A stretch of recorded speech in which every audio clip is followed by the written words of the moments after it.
Oi, aqui novamente Jenner Cristiano, o seu professor de História do canal História São Humanas, em mais uma aula sobre a sociedade mineradora, tema que faz parte da história do Brasil colônia.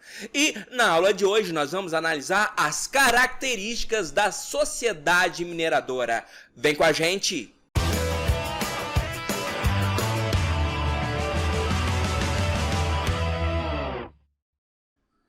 Bom, então vamos começar a nossa aula de hoje, em que nós vamos analisar as principais características da sociedade mineradora.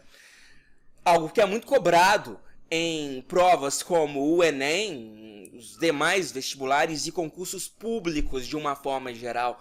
Quais são os principais elementos que caracterizam, que permitem a você identificar, assim, na lata, a sociedade mineradora? Então vamos apresentar essas características a partir de agora. Primeiro ponto de destaque é a urbanização intensa. Para que você compreenda o processo de urbanização que ocorreu no sertão de Minas Gerais, você tem que entender o seguinte. Como eu acabei de falar, isso aqui era uma região de sertão, meu amigo. Sertão. Você sabe o que era sertão no século XV, XVI, XVII?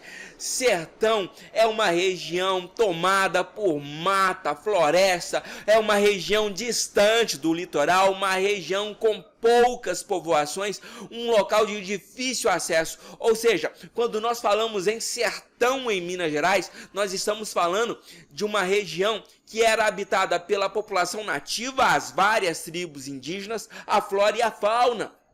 Isso aqui era a Mata Atlântica, vegetação de transição entre Mata Atlântica e Cerrado, enfim, essas coisas aí. Então, era uma região praticamente habitada somente pela população nativa. E a partir da descoberta do ouro, o que é que vai começar? O que vai começar? A corrida do ouro. Então nós teremos um grande afluxo populacional, um grande crescimento demográfico, pessoas vindas de todos os lugares da colônia, pessoas que estavam na região sul desenvolvendo o tropeirismo, pessoas que estavam em São Paulo desenvolvendo a agricultura de subsistência, indivíduos que estavam na região nordeste em que a atividade açucareira começava a apresentar uma situação de declínio, enfim, pessoas que eram sertanistas e que viviam das drogas do sertão. Todo mundo foca e vem para Minas Gerais, além, é claro, dos portugueses e dos africanos que vieram para Minas Gerais na condição de escravos. E com tanta gente indo para o mesmo caminho, para a mesma direção no século XVIII, o resultado não foi outro. Uma urbanização intensa, o mais rápido e intenso processo de urbanização ocorrido na América Portuguesa. Nunca tinha acontecido nada parecido até então. Bom, todos vieram para explorar o ouro, mas, porém, contudo, entretanto, todavia, não obstante, o ouro é uma atividade econômica que precisa de várias outras atividades econômicas para lhe dar suporte. Por exemplo, o ouro precisa ser transportado.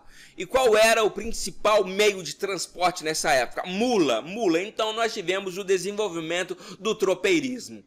Bom, essa população ela também precisa se alimentar. Então nós temos o desenvolvimento da agricultura de subsistência. As pessoas ficavam doentes, e como a medicina não era muito desenvolvida naquele momento, nós temos as boticas, os boticários, né, com aqueles medicamentos feitos com ervas que eram encontrados ali na flora da região. Vendas de secos e molhados, para vender carne seca, para vender aguardentes, bebidas e coisas desse tipo. Enfim, várias atividades econômicas de suporte se desenvolveram em Minas Gerais para sustentar a mineração. Então, Minas Gerais não era dependente exclusivamente da mineração. Houve aqui uma grande diversificação da economia.